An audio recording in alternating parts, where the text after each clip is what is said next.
Olá, pessoal, sejam todos bem-vindos, todas bem-vindas. Mais um momento que, ao lado do meu grande amigo, meu querido irmão Daniel Lamonier, nosso querido Potinho, nós vamos aqui trazer um papo bem descontraído, né, informal, mas com conteúdo para você sobre temas relevantes que acontecem e que acontecem o tempo todo no mundo todo. Daniel, seja muito bem-vindo. O que que nós temos hoje para falar aí, tão importante aí que tem Olá, acontecido? pessoal! Olá, meu amigo, tudo bem com você por aí também, não é? Que gostoso estar nesse local, te batendo um papo. Eu até lembrei que você brincou esses dias, que a gente ia fazer era um podcast, né? Pegando aqui do apelido, né, que vocês me deram, né, de pote, e aí um podcast trazendo então temas aqui do nosso dia a dia, aquilo que tá bombando nas redes sociais, nas notícias, e que nós sabemos, né, nossos alunos estão doidos para poder saber mais sobre o conteúdo, um conteúdo aprofundado, com características técnicas e também com muita descontração, muito bom humor, que é algo que a gente tem na nossa relação e a gente vai trazer para cá, para esse espaço. E essa semana, Sávio, teve uma notícia que mexeu com muita gente. Até publiquei agora no Instagram, que era falando sobre a mudança pela Ordem dos Advogados Portuguesa a respeito da admissão de advogados brasileiros. Cara, antes a gente entrar para poder falar como é que é o procedimento, como é que era, como é que ficou, vamos primeiro lembrar aqui como que é o nosso no Brasil. Que a gente fica muito preocupado com lá, como é que é o nosso, sabe? Você que tá tão por dentro sobre o nosso estatuto da advocacia, diz aí, como é que a gente faz para virar advogado no Brasil? Legal. Vejo que teve, curiosamente também, Daniel, essa semana teve o caso que foi veiculado por vários portais, né, contando de uma mulher, não lembro se ela é advogada no Brasil, mas que em tese a matéria diz que ela advoga na Inglaterra, né? E aí, enfim, várias temáticas que sempre vão convergir agora nesse momento para isso. Então, como é que funciona no Brasil, né? A Constituição, claro, a gente traz um pouco para o direito constitucional, a Constituição garante a todos o livre exercício de qualquer trabalho, ofício ou profissão. Nós estamos, inclusive, diante de uma disposição que a gente chama de norma constitucional de eficácia contida. O que é isso? Porque, de fato, todo mundo pode fazer, realizar qualquer trabalho, ofício ou profissão, resguardadas as exigências que a lei trouxer, eventualmente. E no caso, da advocacia no Brasil, a lei existe, que é o Estatuto da Advocacia, e ela traz disposições específicas que estão lá no artigo 8º.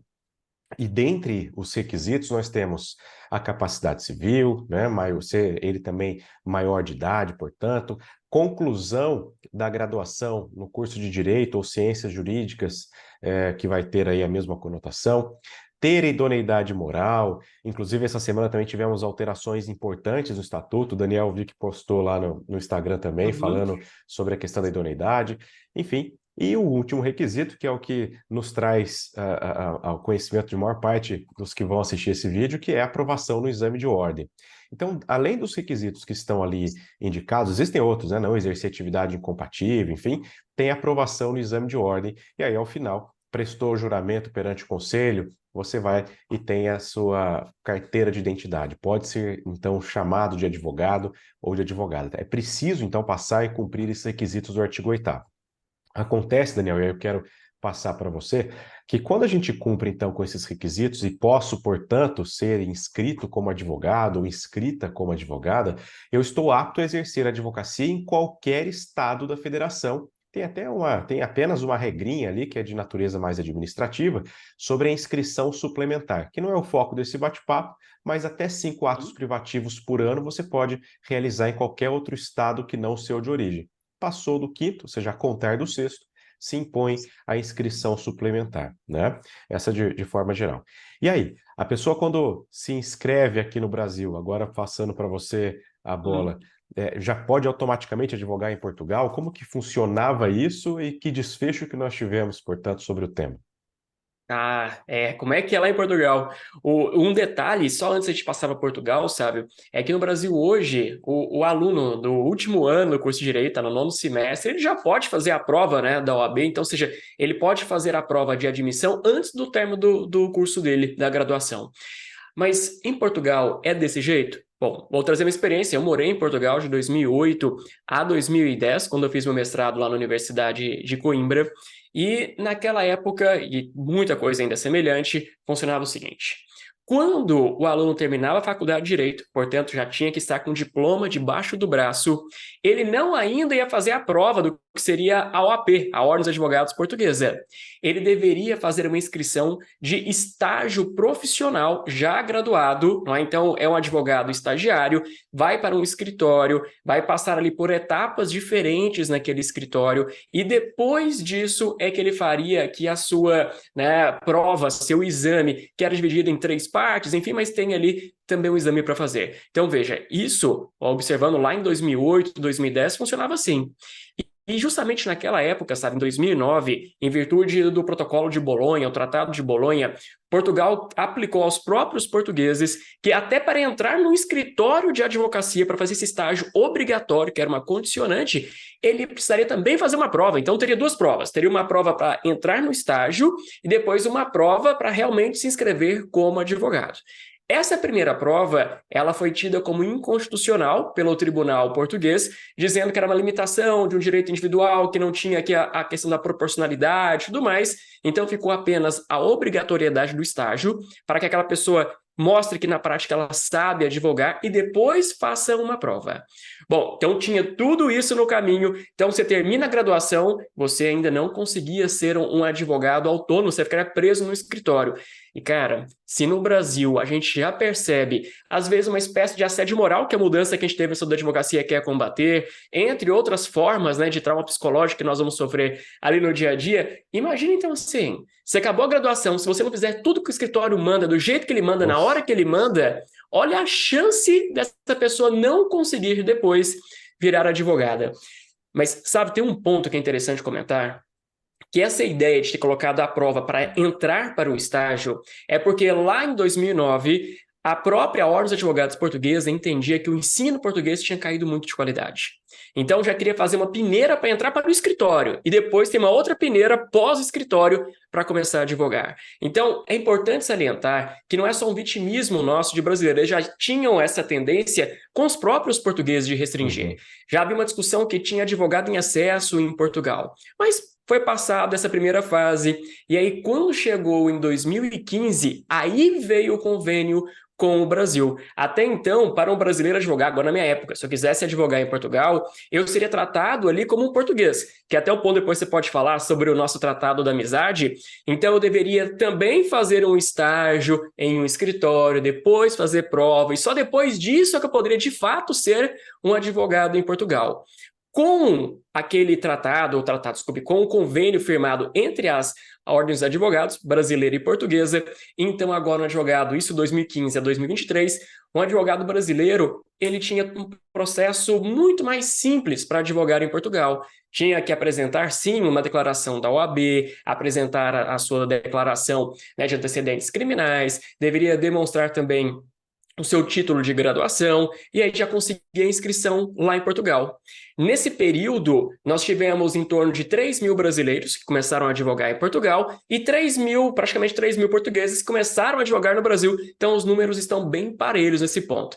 Só que antes de falar dessa decisão, Sábio, como é que funciona essa questão do tratado de amizade entre Brasil e Portugal, aquele assinado lá em Porto Seguro?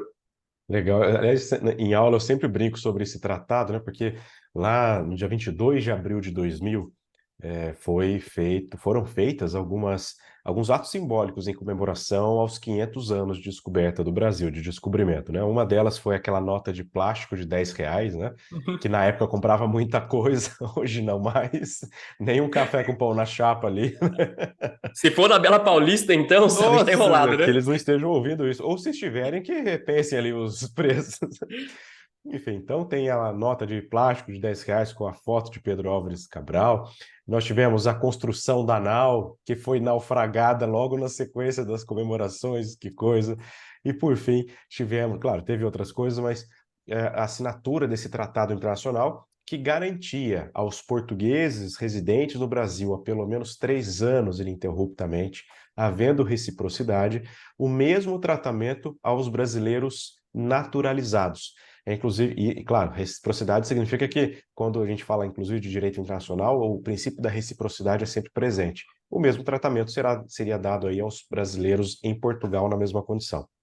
Esse tratado, então, traz uma figura diferente aqui quando no tema da nacionalidade, que é o chamado quase nacional ou nacional equiparado. Tudo que o brasileiro naturalizado tiver direito, o português nessa condição também o teria, né? Um exemplo que eu e Daniel até já tivemos aí acesso na advocacia foi de uma pessoa que faz um concurso público, sendo ele português, sendo ele nessa condição, se ele tem direito ou não a ocupar o cargo público, né? Temáticas interessantes para se pensar. Bom, então, o Tratado da Amizade, ele visa o exercício de direitos de um modo geral, né? Quando a gente fala que ele se equipara ao naturalizado, ele dá a ele o direito de exercer os direitos de modo complexo, né? Aliás, de modo completo. E aí, nós teríamos, caso a caso, pontos importantes para pensar, que seria, por exemplo, um convênio entre os órgãos que representam a advocacia, situações específicas, mas, de modo geral, o Tratado da Amizade abre a porta, cria uma ponte para que haja essa reciprocidade. O Daniel, você colocou uma coisa interessante, que havia uma preocupação, e acredito que ela exista, na comunidade portuguesa com relação à qualidade do ensino jurídico, né? Se fala muito também isso no Brasil, que o exame de ordem seria uma forma de conter um pouco a proliferação de cursos que nós temos no Brasil, curso de direito especificamente, e mais do que isso, a qualidade do que se ensina. A gente sabe que a grande qualidade do ensino ela deve ser aferida dentro da própria instituição.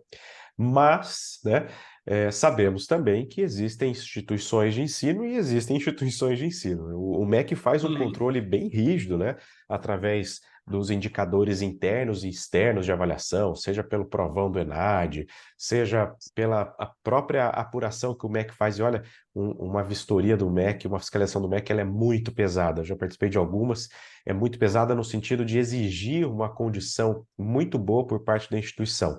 E às vezes a gente fica pensando como que algumas conseguem funcionar, né? Porque realmente Uhum. é uma exigência de estrutura bastante interessante. Pois bem, agora, Daniel, essa medida, de um modo geral, né? A ideia é que a gente faça um bate-papo aqui trazendo esses aspectos, mas também não vire uma aula, a gente quer mais trazer algumas ideias. Você acha que, ao final das contas, tende a ser melhor ou pior com relação, primeiro, para o lado de Portugal, que visa essa qualidade maior, ou ela tende a desmerecer o Tratado da Amizade e agora acabou, rompeu relações, todo mundo de mal, ninguém mais de dedinho, todo mundo brigado? O que você acha? Pô, Gab, lá em Portugal tá uma disputa muito séria entre os conselhos profissionais e o Estado português. Porque o Estado português quer facilitar aqui o ingresso nas carreiras, né? E os conselhos querem filtrar isso, até como uma espécie de reserva de mercado que a gente discute em vários países no mundo, essa tendência, né, de tentar fazer algum tipo de filtro de reserva. E aí, justamente, quando o Estado português mais aperta os conselhos profissionais, veio, né, esse ato pela Ordem dos Advogados Portuguesa. E a tendência é que depois vai sofrer algum tipo, né, ainda de limitação pela Justiça Portuguesa, ou até mesmo pelo Estado português na sua legislação dali para frente. Tem que lembrar que aqui é uma distinção entre um ato do governo e um ato de um conselho profissional. Mas o que chama atenção é 3.000 advogados que entram para o Brasil como portugueses, isso é irrisório pelo nosso universo de advogados no Brasil. Então, eu não tenho de cabeça, mas nós deveríamos ter no Brasil mais de 400.000 advogados, mais de 500.000 advogados, Passamos né? já de 1 milhão inscritos. É um número Aí, mais de 1 assustador. milhão inscritos. Então, se você coloca 3.000 portugueses, isso aí é Não é menos do que nada. às vezes a gente tem de aprovação no exame de ordem no estado de São Paulo. Agora, 3.000 advogados brasileiros que entram em Portugal, que é o número que hoje lá existe, corresponde a 10% dos advogados de Da Portugal. coisa, né? Então, se eu penso na população portuguesa, a população portuguesa é do tamanho da população do município de São Paulo. Então, à medida que vários brasileiros começaram a ir para Portugal, isso nos últimos 10 anos em especial, para morar e trabalhar em Portugal, houve uma demanda também de advogados brasileiros por lá. E com essa demanda, para poder entender as necessidades dos brasileiros, essas pessoas não buscavam mais, em grosso, os advogados de Portugal. Então, se já havia um certo canibalismo na advocacia portuguesa, com a entrada dos brasileiros, isso piorou muito. E muitos advogados de Portugal passaram a reclamar sobre essa concorrência com os advogados brasileiros que lá entraram. Bom, isso é um ponto, isso é um fato, não é? Mas o que foi argumentado pela Ordem dos Advogados? Para que acabar com esse convênio, com esse acordo de cooperação entre a OAB e a OAP? Eles justificaram, primeiro, que os sistemas, né, judiciais são diferentes. E aqui sistema entenda duas formas, sistema eletrônico, mas aqui no Brasil a gente sabe que às vezes, estado tem um sistema eletrônico já diferente, que a gente apanha bastante, que para de funcionar e deixa todo mundo desesperado na hora de juntar uma petição, com o prazo bater na porta, né? Mas também tem a questão do sistema jurisdicional. Portugal não adota o sistema UNO, que o Brasil adota, o Brasil trouxe isso da Inglaterra. Portugal usa o sistema francês, que é uma jurisdição dupla, onde eu tenho a jurisdição para conflitos comuns e aqueles também conflitos que envolvam a administração pública, a fazenda pública, vão para outra jurisdição. Então, isso às vezes pega um pouquinho para o brasileiro quando está chegando em Portugal, saber que eu tenho aqui uma divisão, né, de natureza jurisdicional. Um outro ponto que eles alegam é que Portugal está inserido numa ideia de comunidade europeia, onde há uma Constituição da União Europeia, há atos normativos da União Europeia e como eles têm que dialogar com os atos internos do Estado português, e que os brasileiros às vezes não compreenderiam isso, advogados brasileiros, e que tornaria aqui na justiça vários atos falhos praticados por advogados brasileiros. Isso é um ponto que eles colocam. Bom, questão de preparação de qualificação, o Brasil também, os advogados vão se qualificar de acordo com mudanças, a gente tem mudança de legislação o tempo inteiro, cabe ao advogado se adaptar a essas mudanças. Mas foi mais um ponto que eles tentaram colocar sobre, olha, não dá para ser desse jeito, não dá para facilitar para que o advogado brasileiro simplesmente venha aqui e já faça o registro. Claro, tem que ter um contato com o escritório de Portugal, enfim, tem ali ainda um vínculo, mas esse formato, né, para eles acabou. E aí, muitas pessoas ficaram em desespero. Quando eu publiquei no Instagram, sabe, eu recebi tantas mensagens de alunos que estavam em processo, né, já de registro da advocacia em Portugal. Eu falei, e agora? Bom, pela decisão da Ordem dos Advogados Portuguesa, não atingiria quem já estava no processo para ter o registro em Portugal, para exercer a atividade de advogado em Portugal. Quem não tinha iniciado, aí vai ter que ser tratado agora como qualquer pessoa, esqueça o título do Brasil, esqueça que é advogado no Brasil, vai fazer todo o procedimento para virar advogado em Portugal. É mais ou menos o que acontece quando um brasileiro, imaginar, sabe, nós somos advogados. Se nós quiséssemos advogar nos Estados Unidos, eu ia lá e já ia conseguir fazer um registro como advogado lá? Não. Eu teria uma prova dificílima para fazer, penoso, e cada estado nos Estados Unidos tem uma prova também, não é uma prova geral nos Estados Unidos. Então agora o brasileiro não vai ter esse tratamento que deveria ter, inclusive pelo Tratado de Amizade, né, dessa reciprocidade, ele não vai ter. Ele vai ser tratado como qualquer estrangeiro. Então vai chegar lá, vai precisar fazer o estágio, né, supervisionado por um escritório. Depois disso, haverá a prova para depois conseguir a habilitação. Então, é um processo que não é da noite para o dia. É um processo que vai durar aí uns 3 anos para poder conseguir. E outra, eu tenho meu diploma no Brasil de graduação. Eu já levo ele direto? Não. Tem que fazer o registro consular, eu tenho que levar no consulado português, vai ter que demonstrar que ele é legítimo, aquele documento, para depois usar ele lá em Portugal. Então, dificultou um pouquinho? Dificultou. Nós vamos ter um atraso aqui de uns 3 anos. Mas o brasileiro estar impedido de exercer a advocacia em Portugal? Não, não está impedido. Então, comparando, Sávio, agora, você como professor de ética, você acha que a forma de inscrição para a advocacia no Brasil é mais difícil ou mais fácil comparado com a inscrição lá em Portugal? Me parece que em Portugal tende a ser mais criteriosa, né? Porque e essa questão de você ter uma prévia antes no escritório de advocacia, nós temos uma experiência um pouco distante, né? Mas um pouco parecida. Porque aqui você tem como obrigação o cumprimento das chamadas horas de estágio, né? Algumas universidades incorporam isso no seu currículo, e aí você tem só o estágio não obrigatório, mas nós temos o estágio obrigatório, que é o período normalmente se faz nos 2 últimos anos do curso, né? O Daniel você falou aqui uma coisa sobre os Estados Unidos. Eu tenho 2 pessoas muito próximas que advogam lá, e realmente foi um processo longo. Chegou até os Estados Unidos, fez todo o college, né? Faz a universidade, depois faz a pós-graduação e aí faz a prova do bar, né? Que é o equivalente à nossa OAB. E lá, quando você faz, por exemplo, no estado da Califórnia, você está oh, meu Deus, habilitado a exercer a advocacia na Justiça Estadual da Califórnia, mais a Justiça Federal em todos os Estados Unidos. Se você arruma um cliente no estado da Flórida, Aí lá, para advogar na Justiça Federal, você pode, mas se for atuar na Justiça Estadual, aí você tem que fazer uma outra prova e aí poder exercer. É diferente da nossa regra aqui, de se ter ali só a atividade, a necessidade de uma inscrição suplementar.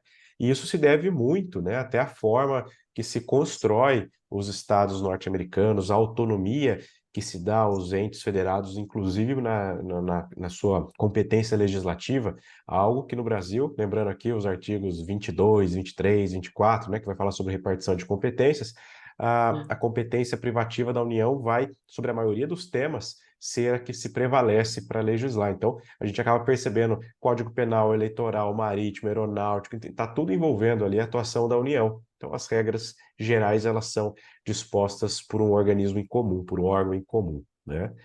Enfim, eu acho... Sávio, Diga. lembrei de um outro ponto. Só voltando rapidinho na questão da decisão da Ordem dos Advogados, né, portuguesa, também houve ali como fundamento de que muitos brasileiros usavam desse acordo para poder conseguir a inscrição mais fácil, né, um processo mais simples para se inscrever nos quadros da Ordem dos Advogados de Portugal. Só que depois disso, eles tinham um documento, né, como advogado português, e aí eles iam para outros países da União Europeia, porque aí é um acordo entre os países membros, que se eu sou advogado em um deles, eu posso também já conseguir meu registro em outro para poder Uma advogar. porta de Mas o entrada, né? problema é que nós não tínhamos acordo com a França, não tínhamos acordo com a Espanha, e aí então era um jeitinho brasileiro para quebrar de outros países para poder advogar lá. Realmente esse era um ponto mais complicado, né, até de fazer o controle, mas eles alegaram isso também. Então eu falava, olha, calma aí, eu estou fraudando o processo dos outros países fazendo isso com os brasileiros. Então precisava de modificação, havia um diálogo com o Conselho Federal da OAB, né, a nossa Ordem dos Advogados, mas acabou não resultando aqui de uma forma positiva, e isso agora gera aqui um pouco de embaraço, porque era mais simples de 2015 até 2023, até agora. Daqui para frente, brasileiro que queira, enquanto perdurar essa decisão, que queira advogar em Portugal, vai ter que fazer o mesmo processo que qualquer português faz, não é? Do estágio profissional após a graduação e a prova também para começar a advogar. Legal. Olha aí, tema importante, tema que pode aparecer até mesmo na prova da OAB, em concurso público, porque envolve o trato, né, a relação entre dois países e uma relação histórica entre Brasil e Portugal, e que envolve tantos institutos jurídicos, como vocês puderam ver. Daniel, obrigado por esse bate-papo. Eu acho que tem muita, claro, né, tem muita coisa que dá para falar ainda sobre isso, mas nossa ideia aqui é trazer um conteúdo um pouco trabalhado sobre assuntos que estão aparecendo e dessa forma dar um pouco de condições para que você forme sua convicção, para que você pense por um outro olhar, tenha uma outra ótica sobre coisas que acontecem e com reflexo nesse aspecto jurídico. Obrigado, foi muito bom esse bate-papo aqui com você. Muito obrigado, meu amigo. Que venham os próximos. E ó, quem tiver a possibilidade de estudar em Portugal, eu super recomendo. É muito exigente, sim, mexe demais com o nosso psicológico, mas se for estudar, fazer o mestrado em Coimbra e fiz outras especializações lá também, que me permitiu abrir a cabeça para interpretar o direito. Porque no Brasil, boa parte das faculdades não quer formar juristas, quer formar apenas repetidores do direito. E lá em Coimbra se obrigava a pensar o direito. Foi um parto para começar a pensar o direito, foi dolorido, mas valeu a pena. Então, quem tiver oportunidade, vá. Vai tornar você uma pessoa muito diferente, além das experiências de vida que você vai colher por lá. Então, um grande beijo para todos vocês. Até o nosso próximo podcast. Até mais. Tchau, Até tchau. mais. Tchau, tchau.